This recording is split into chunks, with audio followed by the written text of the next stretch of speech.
Deus. Isaías capítulo 6, versículo de número 1 a seguir. Louvado seja o nome do Senhor. A palavra de Deus diz assim: caso você não trouxe Bíblia, tem a opção de você ler aqui também com a gente aqui na frente, tá bom? Diz assim a palavra do Senhor: no ano em que morreu o rei Uzias, vamos lá, no ano em que morreu o rei Uzias, eu vi. O que ele fala? Vamos lá, igreja. Ele fala o quê? Eu vi ao Senhor assentado sobre um alto e sublime trono, e o seu cetro enchia o templo. 2.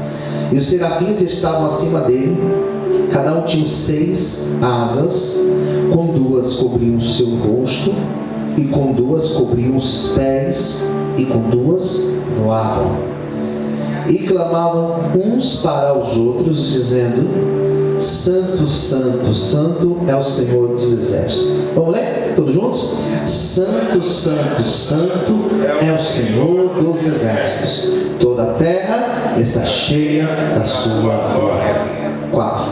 E os umbrais da porta se moveram com a voz dos que clamavam, e a casa se encheu de fumaça.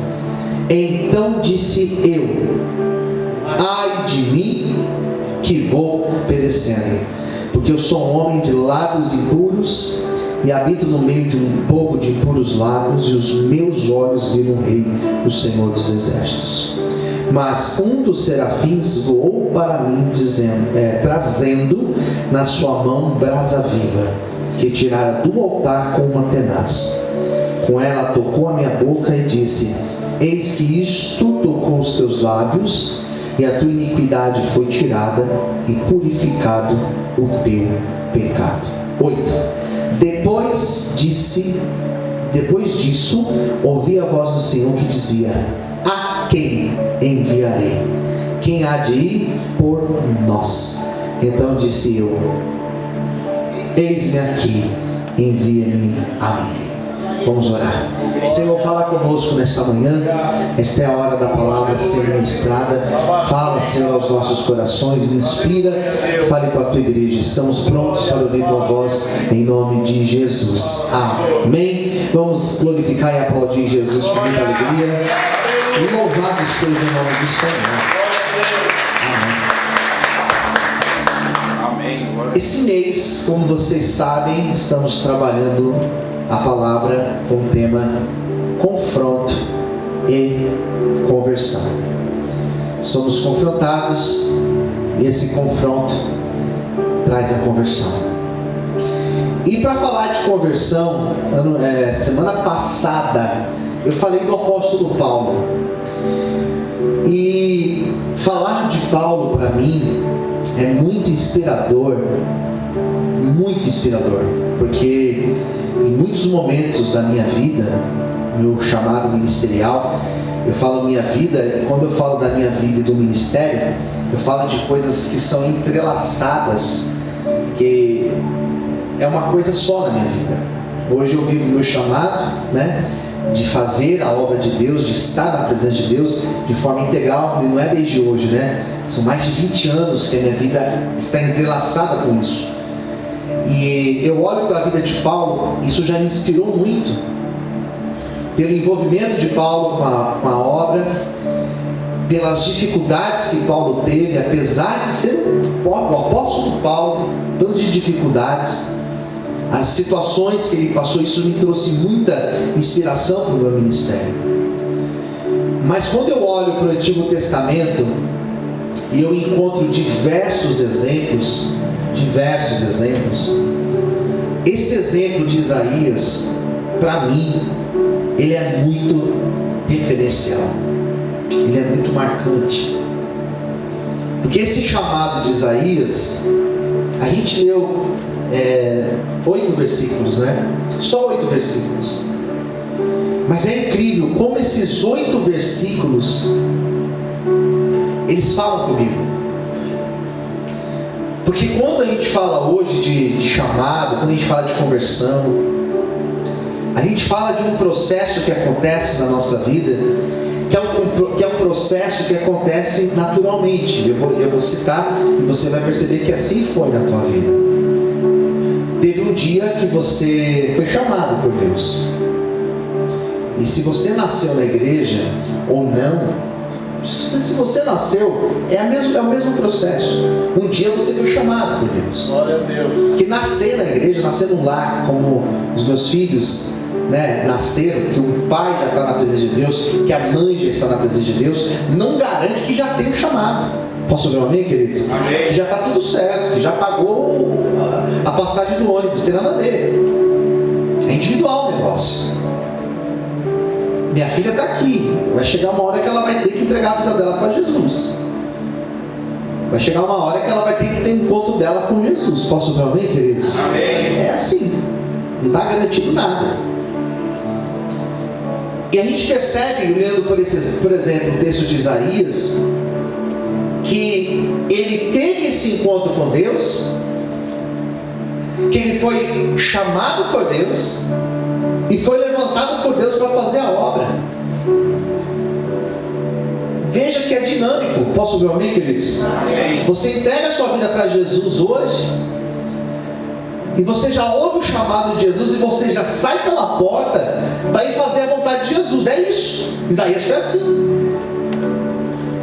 E muitos de nós, ou talvez poucos de nós aqui, fomos chamados por Deus num momento que estava tudo bem. Acontece de pessoas serem chamadas por Deus quando estava tudo bem. Você lembra quando você teve encontro com Jesus? Se você estava tudo bem ou se você não estava tudo bem? Alguns estavam tudo bem. Quando você foi chamado por Jesus, estava trabalhando, estava tudo tranquilo na tua casa, estava com saúde, estava tudo funcionando. E de repente veio uma sede, um desejo de buscar a Deus. Alguém te convidou, você foi num culto, numa casa ou numa igreja, e ali começou uma obra de Deus na sua vida. Beleza, está tudo bem. Só que a maioria das pessoas, quando elas têm um encontro com Jesus, elas têm um encontro com Jesus no momento que o negócio está pegando. Não é verdade? Quem concorda comigo? Diga amém. Amém. Quando perde o emprego, está lá, dificuldade profissional, e não consegue se recolocar no mercado, e não consegue, e está tudo bem. Foi o teu momento. Eu lembro que quando minha mãe teve encontro com Jesus, minha mãe sempre teve bons empregos. Minha mãe sempre ganhou mais que meu pai, na verdade, né? Sempre ganhou mais que ele, e sempre teve bons empregos. E teve um momento que Deus chamou minha mãe e que a porta profissional fechou para ela. Ela não conseguiu mais. Fechou. Não conseguia se recolocar no mercado. E foi nesses momentos de uma dificuldade financeira, de uma dificuldade em outras áreas, que o chamado veio na vida da minha mãe. E automaticamente também o Senhor chamou eu, meu irmão na época, e nós também fomos para a presença de Deus. Então às vezes a pessoa é chamada quando perde o emprego, quando está no leito. Eu já fui orar por pessoas no leito, e naquele leito elas entregaram a vida para Jesus, e o Senhor deu para elas uma nova vida, e elas, depois daquele dia, elas tiveram uma vida com Deus, mas foi na enfermidade. Quem entendeu, diga amém. Amém. Às vezes é no divórcio, às vezes é numa traição que acontece. Às vezes a pessoa perde o casamento e ela fica assim, sem um norte na vida, porque a dificuldade quando acontece isso num casamento é muito grande. Tem pessoas que saem de boa, mas tem pessoas que quando elas precisam recomeçar nessa área, elas ficam perdidas na vida, elas ficam bem complicadas. E muitos têm um encontro com Deus nesses momentos de divórcio, de traição, de doença, de desemprego. Existem pessoas que tiveram encontro com Deus dentro de uma prisão, porque enquanto estava solto aí, fazendo e aprontando, estava tudo legal, mas no momento que cai numa prisão, chega lá, alguém prega e se converte e sai de lá transformado para a glória de Deus. Eu acredito nisso. Posso ver um amém, queridos? E o pastor podia ficar aqui citando uma série de situações. Como que foi na vida de Isaías? Como é que foi na vida de Isaías? O texto fala? Fala. Versículo 1. Está aí, Isaías 6:1. Está aí dizendo para a gente. No ano em que morreu o rei Uzias. Parece que Uzias era primo de Isaías. Isaías se encontra com Deus num ano difícil, ano de luto, um ano difícil. Existem algumas perdas na nossa vida, irmãos, que elas marcam a nossa vida. Então, quando alguém morre, meu Deus, parece que é arrancado algo de nós. Para Uzias, ou para Isaías, aquele ano foi um ano difícil, porque foi um ano em que o rei de Israel morreu. O trono de Israel ficou vazio por um tempo. Quando Uzias morre, entenda, quando morre, as coisas saem do normal, da normalidade.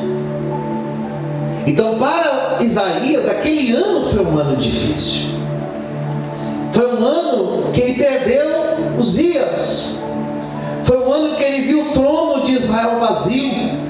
Mas foi um ano que Deus abriu os olhos dele. Versículo 1, coloca para mim lá, por favor. Foi um ano que Deus abriu os olhos dele, porque está escrito: mas eu vi também o Senhor. Ele nunca tinha tido visões, ele nunca tinha visto nada. Às vezes eu comento, olha, eu tive uma visão. Às vezes eu comento, às vezes já aconteceu comigo de eu entrar em lugares e ter uma visão. Eu já entrei em casas que, quando eu entrei, eu vi demônios dentro da casa. Não sei se você acredita nisso. Eu já entrei em lugares que eu vi a presença, eu vi anjo naquele lugar. Não sei se você crê nisso. Falando de visão, irmãos. Quem está entendendo, diga amém. Amém. De orar por pessoas e ver coisas.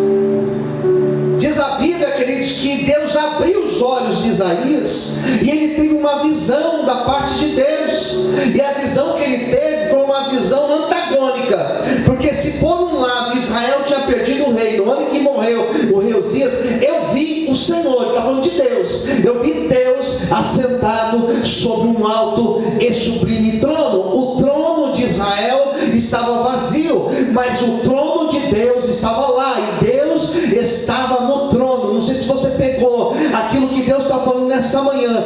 Um homem não estava no trono, mas Deus, ele continuava no trono.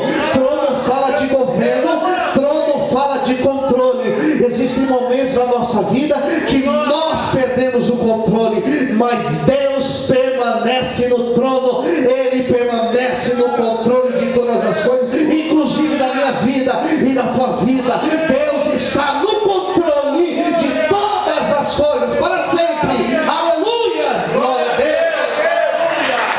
O trono de Deus é para sempre. Aleluia! Israel estava sem rei, estava sem trono, mas Deus estava no trono. Glória a Deus. Fala isso para o teu irmão do lado. Deus continua no trono. Então, quando alguém fala assim, fulano de tal está internado, desenganou, o médico falou, mas Deus continua no trono. O que significa isso? A última palavra não é da medicina, a última palavra é de Deus. Eu já vi Deus confundir medicina. Você já deve ter visto. Quem já viu isso? Diga amém. Deus confunde medicina, Deus abre portas. Às vezes a gente perde aqui o controle, mas Deus está no controle de tudo. Ontem aconteceu uma situação, irmãos. Você sabe que casa de recuperação é um negócio muito só por Deus, né? E ontem aconteceu uma situação, e eu acordei ontem, dia programado, né? Dia das mulheres, eu ia comprar umas lembrancinhas para as mulheres da minha vida, né? E o presentinho do Rafa, um monte de coisa programada, um bolinho do Rafa, tal coisa. E de repente meu telefone toca logo cedo, minha mãe. E eu conheço o tom de voz da minha mãe, ela também conhece meu tom de voz. Filho, Lu, você pode falar? Eu falei, ai Jesus, o que aconteceu? Minha barriga já começa até, o que foi, mãe? Pelo amor de Deus, a gente precisa ir lá na chácara. Aconteceu uma dificuldade lá e já passou aqui B.O. pra gente. Eu falei, meu Deus, mãe, dia tudo programado, tudo certinho, os horários, tudo. Falei, mãe, calma. E ela estava nervosa. A pressão deve ter ido lá para cima. Calma, mãe. esposa estava aqui, ela ouviu. Falei, calma, Deus está no controle de tudo. E você sabe que tem momentos que a gente precisa ouvir isso, irmãos, e acreditar nisso. Posso ouvir amém, queridos?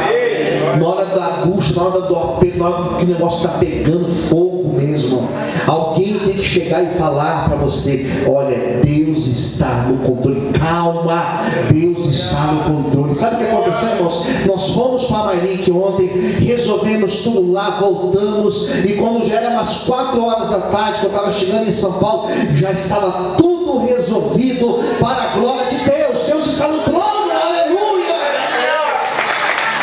Ele não perdeu o controle. A gente cantou isso semana passada. Não perdi o controle. Ou seja, Deus permanece no controle de todas as coisas. Isaías viu, Deus estava no alto, sublime trono, a cauda do seu manto enchia o templo. Versículo 2. Coloca aí. Serafins estavam por cima dele. O que ele viu? Serafins. O que são serafins? A Bíblia, ela fala de categorias de anjos. A Bíblia fala sobre anjos. A Bíblia fala sobre arcanjo. Arcanjo. O que é arcanjo? Essa palavra arque vem de chefe. Arcanjo, chefe dos anjos. Está lá. Arcanjo Miguel. Está lá no livro de Daniel. E a Bíblia fala sobre serafins, que também são anjos ministradores. Não é igual um anjo como Gabriel, por exemplo, não é como um arcanjo como Miguel, está lá em Daniel. A Bíblia fala de serafins. Como que são os serafins? São seres espirituais, são anjos, que possuem quantas asas? 6 asas. É um anjo diferente, ele tem 6 asas. É aqui que aparece, somente aqui. Como que são esses anjos? Com 6 asas. Com 2 dessas asas, eles cobrem o rosto. Quem entendeu, diga amém. Eles estão perante Deus, e com 2 asas, eles cobrem o rosto. É muita glória, então eles cobrem o seu rosto. Diz a Bíblia que com as outras 2, eles cobrem os seus pés. Por que cobrir os pés? Pés fala de reverência. Deus falou para Moisés: tire a sandália dos seus pés, porque o lugar que você está é um lugar santo. Por que eles cobrem os pés? Porque eles estão perante Deus, e ali é um lugar o quê? Santo. E com 2 eles voam. Eles estavam voando. Versículo 3, pode colocar aí. E clamavam uns aos outros. Esses anjos falavam, esses serafins falavam. O que eles falavam? Santo, santo, santo é o Senhor dos exércitos. Toda a terra está cheia da sua glória. Vamos repetir? Santo, santo, santo é o Senhor dos exércitos. Toda a terra está cheia da sua glória. Eles falavam isso o tempo inteiro, o tempo inteiro, o tempo inteiro. Glória a Deus. Quando você chegar no céu, você vai ouvir eles falando: Glória. Santo, santo, santo é o Senhor dos exércitos. Toda a terra está cheia da sua glória. Você crê nisso? Você pode aplaudir Jesus por isso? Louvado seja o nome do Senhor.